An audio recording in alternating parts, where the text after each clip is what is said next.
বিশ্বাস করেন, আজকে আমি যে বেগুন টমেটো ভর্তাটা তৈরি করেছিলাম, আমার বাসার সবাই মাছ-গোশ বাদ দিয়ে শুধু এই ভর্তাটা দিয়েই আজকে দুপুরের পুরো খাবারটা খেয়ে নিল। দেখা যাচ্ছে নিশ্চয়ই? আজকে আমি তৈরি করেছি বেগুন টমেটো ভর্তা। খুবই মজাদার হয় এই রেসিপিটা। আর আমার পছন্দের যেসব সবজি আছে তার মধ্যে বেগুনটাও একটা। বেগুন আমি খুব পছন্দ করি। তো দেখা যাচ্ছে প্রতিদিনই বেগুনের নানান ধরনের রেসিপি আমি তৈরি করি। আজকে তৈরি করেছি বেগুন টমেটো ভর্তা। একটু খেয়ে দেখা যাক কেমন হয়েছে না? হুম,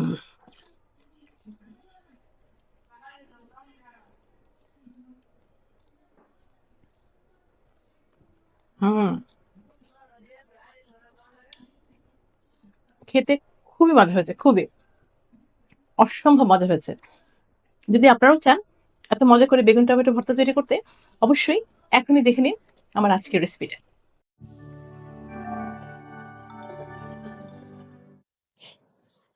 তাহলে এক নজরে দেখে নেওয়া যাক আজকের এই অসম্ভব মজাদার বেগুন টমেটো ভর্তাটা তৈরি করতে কি কি উপকরণ লাগছে। আমি একটা বড় সাইজের বেগুন নিয়েছিলাম। বেগুনটাকে আমি চাক চাক করে গোল গোল করে কেটে নিয়েছি। তারপরে বেগুনটাকে ভালো করে ধুয়ে নিয়েছি। ধুয়ে বেগুনের উপরে আমি এখন কিছুটা হলুদ গুঁড়া দিয়ে দিলাম, আর সাথে স্বাদ মতো লবণও দিয়ে দিলাম। আর হলুদ লবণটা এখন সুন্দর করে মানে ভালো করে বেগুনের দুপাশে সুন্দর করে মাখিয়ে নিচ্ছি, যেন আম সুন্দরভাবে লেগে যায় এবং যখন বেগুনটা আমি ভাজবো সুন্দর করে ভাজা হয়। তো বেগুনে আমার হলুদ গুঁড়া আর লবণটা মাখানো হয়ে গেল। আপনারা চাইলে মরিচ গুঁড়াও দিতে পারেন। আমি ঝাল একটু কম খাই, এজন্য মরিচ গুঁড়াটা দিলাম না। এখন আমি একটা ফ্রাই প্যান নিয়ে তার মধ্যে তেল দিয়ে দিলাম। আমি সরিষার তেল দিয়েছি। আমার কাছে মনে হয় যেকোনো ভর্তায় সরিষার তেলে যে মজাটা হয় অন্য কোনো তেলে এতটা মজা হয় না। তো আমি সরিষার তেলটা নিয়ে একটু গরম করে নিলাম। সরিষার তেলের আ মানে স্পেশালিটি এটাই যে ওটা খুবই ভালো একটা স্বাদ দেয়, কিন্তু একটু গরম করে নিতে হবে। এখন আমি বেগুনের টুকরোগুলা তেলের মধ্যে দিয়ে দিলাম। দিয়ে একটু উল্টে দিলাম। কারণ আ দেখেই মনে হচ্ছে যে এক সাইড আরকি এক পাশ ভালোই হালকা, হালকা বাদামি হয়ে যাচ্ছে। তো বেগুনটাকেই কিন্তু আমি একটু ভালো করে ভেজে নেব যেন পুরোটাই সিদ্ধ হয়, ভালো করে ভাজা হয়ে যায়। তো বেগুনটাকে এক সাইডে রেখে আমি এখন ৩ টা টমেটো নিয়েছিলাম। টমেটোগুলো অর্ধেক করে কেটে নিয়েছি। মানে প্রতিটা টমেটোর মাঝে কেটে নিয়েছি। এখন আমি বেগুন, টমেটো সবগুলোই ভালো করে উল্টে-পাল্টে সুন্দর করে বাদামি করে ভেজে নিব, যেন ভিতরটা ভালো করে সিদ্ধও হয়। আবার একটু রোস্টেড একটা ফ্লেভার আসে। তাতে করে হয় কি ভর্তাটা খেতে অসম্ভব ভালো লাগে। এখন আমার বেগুন, টমেটোটা সুন্দর করে দেখা যাচ্ছে হয়ে যাচ্ছে। সিদ্ধও হচ্ছে, সুন্দর করে ভাজা হচ্ছে। আমার বেগুন টমেটোটা ভাজা হয়ে গেছে এখন। দেখা যাচ্ছে নিশ্চয়ই সুন্দর একটা কালার এসছে এবং অনেক বেশি সফট হয়ে গেছে। কারণ বেগুনটাও ভালো করে সিদ্ধ হয়ে গেছে, টমেটোগুলোও ভালো করে সিদ্ধ হয়ে গেছে। এখন আমি একটা প্লেটে এই বেগুন আর টমেটোগুলো তুলে নিলাম। আমি একটা আ ডিম নিয়ে লবণ দিয়ে ফেটে রেখেছিলাম। এখন সেই ডিমটাই ফ্রাই প্যানে একটু তেল দিয়ে দিলাম। ডিমটাকে আমি একটু ঝুরি ভাজি করে নিব। মানে যে ছোট, ছোট টুকরা করে যে ভাজিটা আমরা করি, যেটা আমরা ফ্রাইড রাইসে দেই, নুডলসে দেই, ওভাবেই আম ডিমটাকে একটু ঝুরি করে ভাজি করে নিলাম। এখন আমি ডিমটাকে আরেকটা ছোট বাটিতে নিয়ে নিচ্ছি। উম এখন আমি ডিমটাকে আলাদা করে রেখে ফ্রাই প্যানে আবার তেল দিয়ে নিলাম।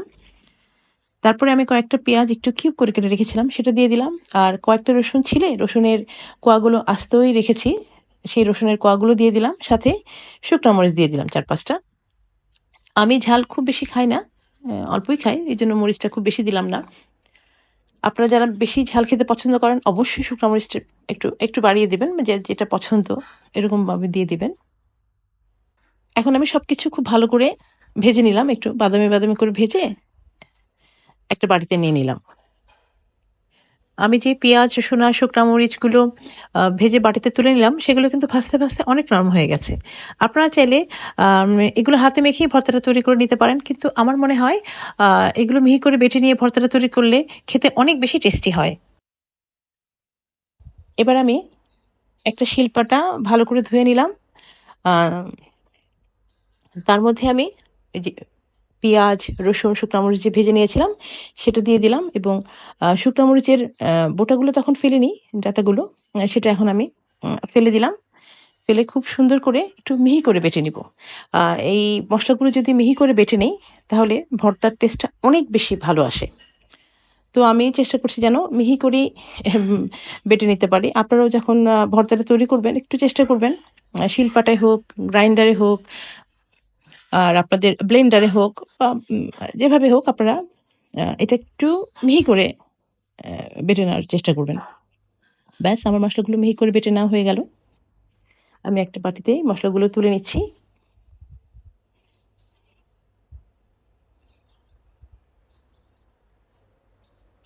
এখন আমি আলাদা একটা পেয়ালা নিয়ে নিলাম, যেটার মধ্যে আমি ভর্তাগুলো সব মাখাবো। প্রথমেই বেগুনটা নিয়ে নিলাম, বেগুনের খোসাগুলো ছাড়িয়ে নিলাম। এবার টমেটোর পালা, টমেটোটা নিয়ে নিলাম, টমেটোর খোসাও ছাড়িয়ে নিচ্ছি। আমার বেগুন টমেটোর খোসা ছাড়ানো হয়ে গেল। এখন আমি সেগুলো এক সাইডে করে একটু পেঁয়াজ কুচি দিয়ে নিব। এখন এটা কাঁচা পেঁয়াজ কুচি, ভর্তায় আমরা যাই দিই না কেন কাঁচা পেঁয়াজ দিলে আলাদা একটা টেস্ট চলে আসে। ভেজে পেঁয়াজ রসুন যাই দিই না কেন আমরা, তো কাঁচা পেঁয়াজটা একটু অবশ্যই দিতে হবে। কাঁচা পেঁয়াজটা অবশ্যই দিবেন। আমি কাঁচা পেঁয়াজ কুচি দিয়ে দিলাম, সাথে ধনেপাতা। ধনেপাতা ছাড়া তো ভর্তা হবেই না। তো আমি মানে ধনেপাতা হবে না বলতে বোঝাচ্ছি ধনেপাতা ছাড়া সেই ভর্তার আসল মজাটা আসবেই না।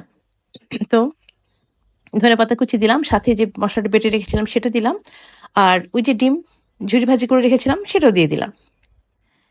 এখন আমি সবকিছু খুব ভালো করে মিলিয়ে নিচ্ছি। এটা কিন্তু খুব সুন্দর করে মেশাতে হবে, একদম মিহিন করেই মেশাতে হবে যেন সবকিছু একসাথে মিলে যায়, বোঝাই না যায় কোনটার সাথে কোনটা কি দিলাম। সবকিছু আমার ভালো করে মেশানো হয়ে গেল। এখন আমি যে পাত্রে সার্ভ করব সেই পাত্রে আমি ভর্তাটা ঢেলে নিলাম, একটু ডেকোরেশনও করে নিলাম কাঁচামরিচ শুকনা মরিচ দিয়ে, কারণ ভর্তাটা যখন খাবেন কাঁচা মরিচটার সাথে খেলে অনেক বেশি ভালো লাগে। তো অবশ্যই এই ভর্তাটা তৈরি করবেন এবং আমাকে জানাবেন কমেন্টে কেমন লাগলো।